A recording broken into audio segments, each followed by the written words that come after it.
Welcome to Risefuel, where underdogs rise, justice wins, and every story reminds you, no one stays powerless forever. If you love courtroom twists, neighborhood drama, and real feeling battles for what's right, you're in the right place. She was banging on the cabin door so hard the wood shook. Open this door right now. That boy is not yours, her voice cracked through the walls. I rushed forward, pulling my son closer. He looked at me, confused, scared, but silent like I had trained him to be. Through the dusty window I saw her, our so-called HOA president, holding a stack of fake papers and screaming like she owned the entire forest. "You're trespassing on community land," she shouted, waving those papers in the air. "That child belongs in protective custody. I'm calling the cops." My blood boiled. Community land. This cabin had been in my family for decades. And custody? My wife had passed away 2 years ago, all I had left was my boy.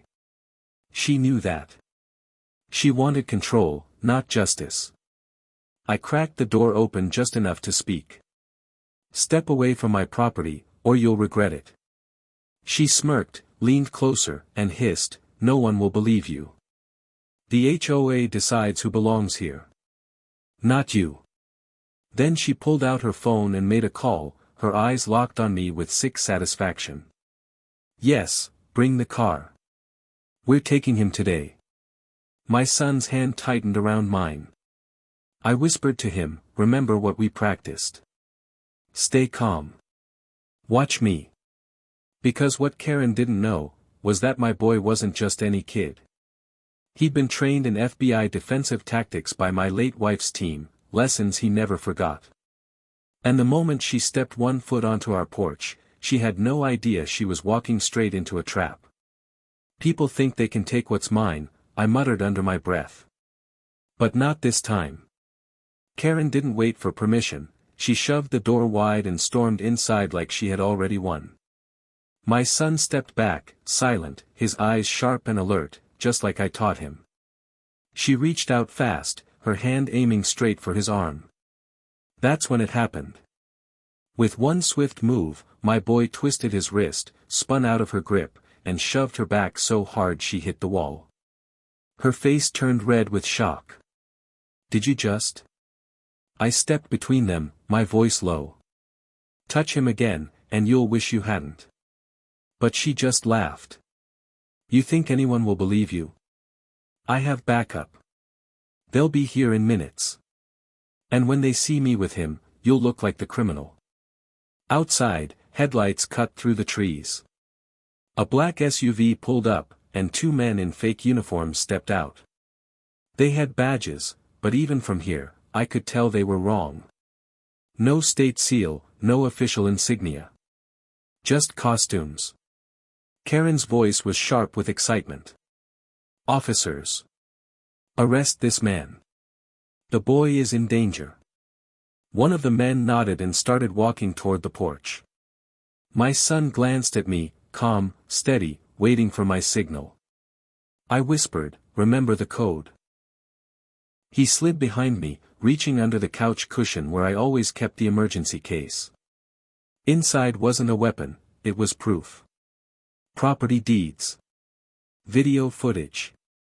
And something Karen had no idea existed, a direct number to my wife's old FBI partner. I turned back to Karen, my jaw tight. "You really should have checked who you're dealing with." For the first time, I saw doubt flicker across her face. The fake cop stepped onto the porch, heavy boots shaking the old wood. One of them pulled out a pair of handcuffs, smirking. "Ma'am, we'll handle this. You and the boy need to come with us." Karen folded her arms like a queen. "Finally. Do your job. This criminal has been squatting here for months." My son's jaw tightened, but he stayed behind me, silent, waiting. I took one slow step forward, holding the case in my hand. Funny thing about criminals, I flipped it open, showing the papers. They don't usually own the land they're standing on. I held the deed high enough for the porch light to catch the seal. Genuine. Stamped. Official. The men froze, eyes darting to each other. Karen's smile faltered. That's fake. Don't listen to him. Arrest him now. But I wasn't done. I tapped the phone number written across the top sheet and hit call on speaker. A deep voice answered almost instantly. Special Agent Cooper, FBI. Karen's eyes went wide. My son finally stepped forward, his voice steady as stone. Agent Cooper. This is Daniel. My mom trained me. We need you here. Now. There was a pause on the line, then Cooper's voice sharpened. Understood. Keep the line open. Units are en route. The so-called cops suddenly looked less confident. One of them muttered, she said this was a community dispute. Karen snapped at them. Shut up and take the kid. Do it now. But my boy didn't flinch. He looked straight at her and said the one line that froze the night cold. You picked the wrong family to mess with. And then the sound of sirens began echoing through the trees. Red and blue lights cut through the dark woods, painting the cabin walls like a warning. The fake cops froze, their hands halfway to their belts. Karen's smug face drained of color as the real squad cars rolled up the gravel road. Don't move, a booming voice ordered.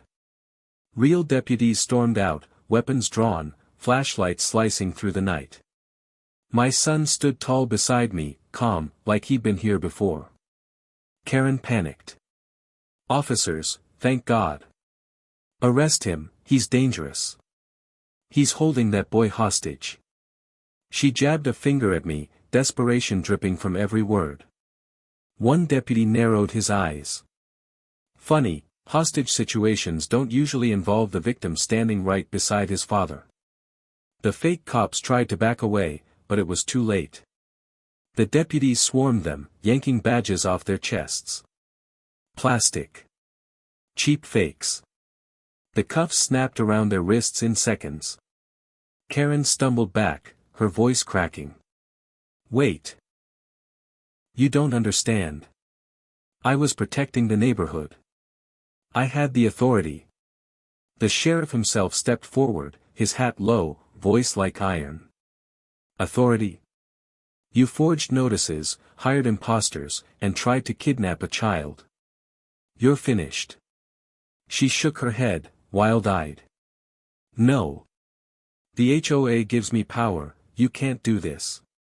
I finally spoke, my voice calm but sharp. This isn't about power. It's about justice. And justice doesn't bend for people like you. Karen's last scream echoed into the night as they dragged her toward the squad car. But even as the door slammed shut, I knew she wasn't done yet. People like her never stop that easy. I turned to my son. He looked up at me, steady, almost fearless.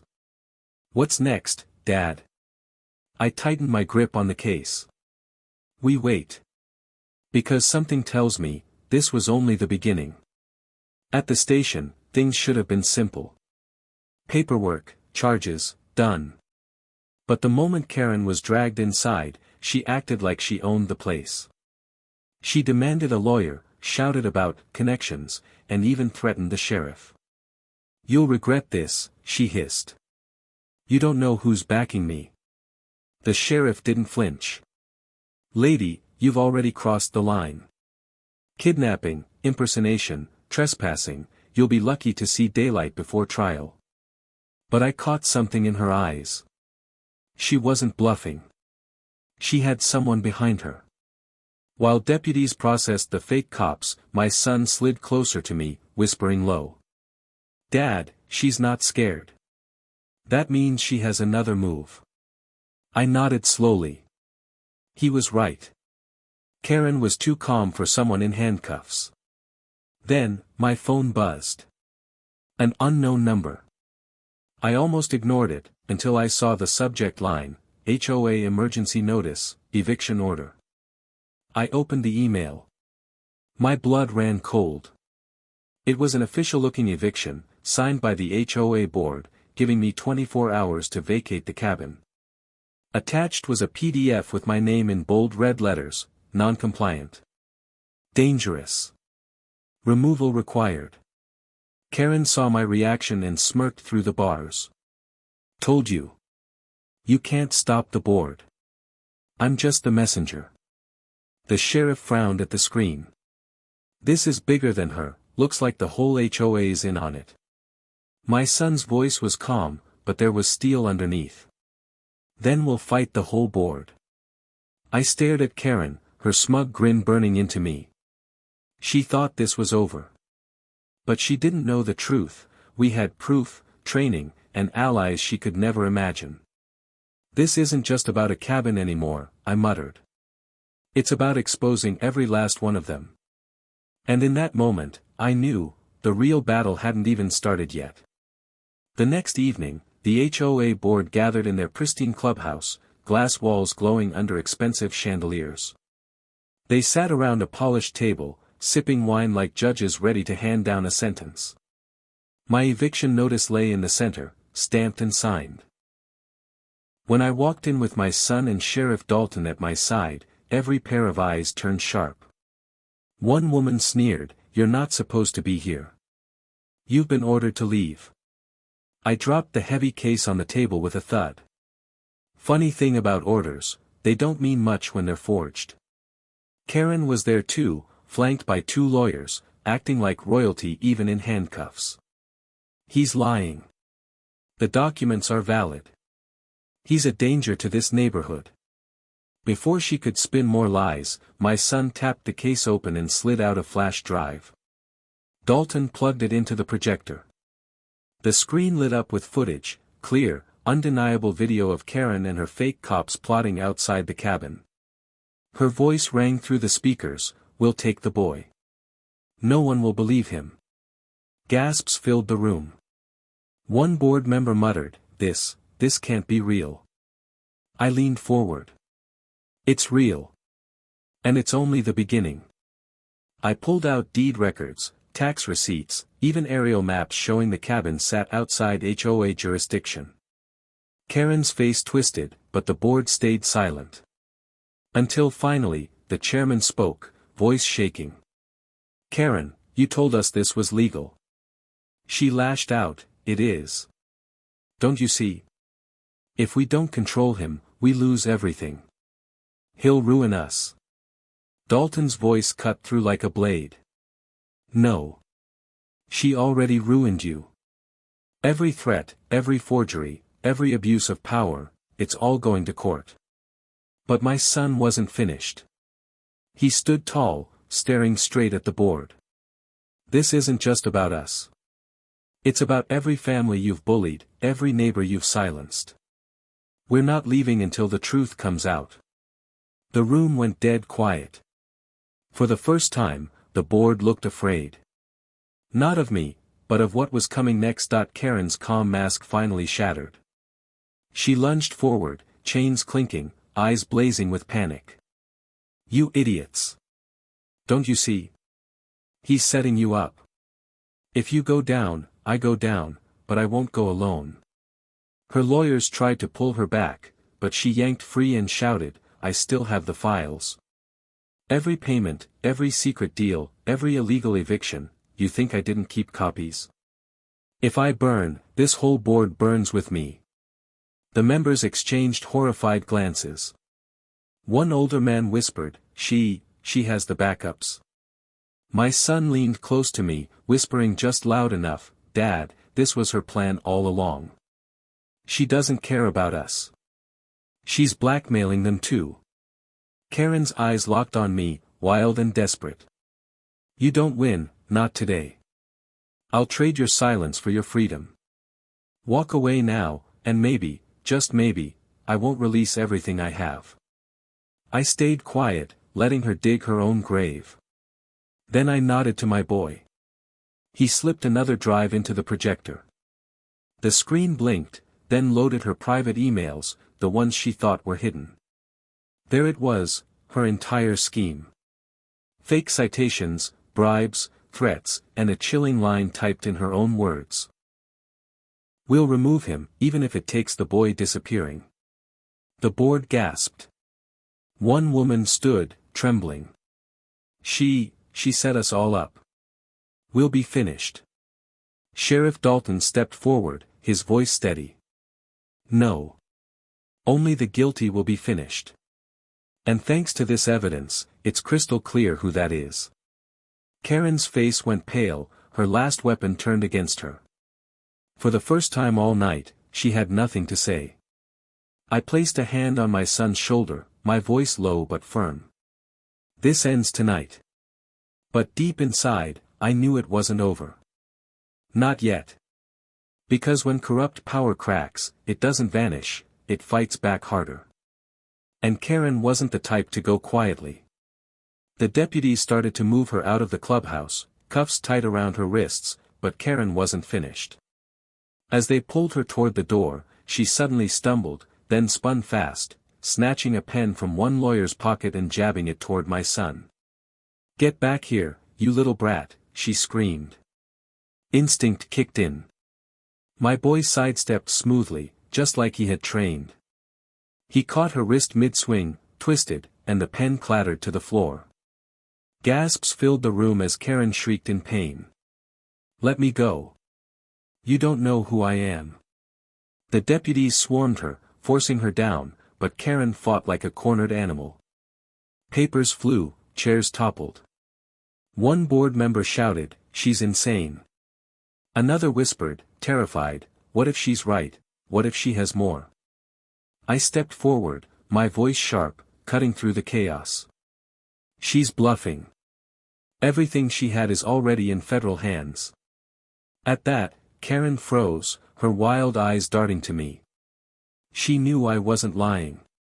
The FBI had her files, her emails, every dirty deal she'd ever made. But instead of breaking, she laughed, a chilling, broken laugh that echoed through the room. You think this ends with me? You think I was the only one? The deputies dragged her to her feet, but her words hung heavy in the air. The board members looked pale, guilty, some shaking their heads, others looking away. My son met my eyes, steady. Dad, she's telling the truth. There are more like her. I exhaled, gripping the back of a chair. The battle with Karen was ending, but the war with the system she served had only just begun. As the door slammed behind her, I muttered under my breath, almost to myself. They picked the wrong family to start this with. We're not done yet. The morning news lit up every screen in the county. Karen's face flashed across TV anchors and phone alerts, her mugshot plastered under the headline. HOA president arrested for kidnapping attempt, fraud, and conspiracy. Reporters crowded outside the courthouse, shouting questions as deputies escorted her in shackles. Clips of her screaming, fighting, and threatening to take the boy played on repeat. The community that once feared her now watched with open disgust. Neighbors I hadn't spoken to in years came knocking on the cabin door. Some apologized for staying silent when she bullied them. Others brought food, tools, even offers to help repair the porch she damaged. For the first time, the cabin didn't feel like a battlefield, it felt like home again. Sheriff Dalton stopped by with a small smile. It's official. She's facing federal charges. And the board? They're done. State investigators are crawling all over them. I nodded, relief mixing with exhaustion. Good.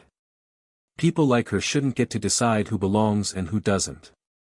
But the proudest moment wasn't the arrest, the headlines, or even the justice. It was my son, standing tall, fearless, knowing he had faced something most grown men would have crumbled under.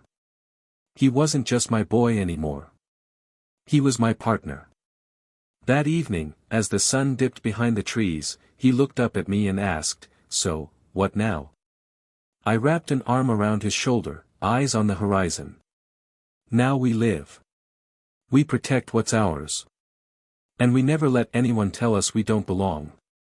He nodded once, firm, carrying the weight of it like a man twice his age.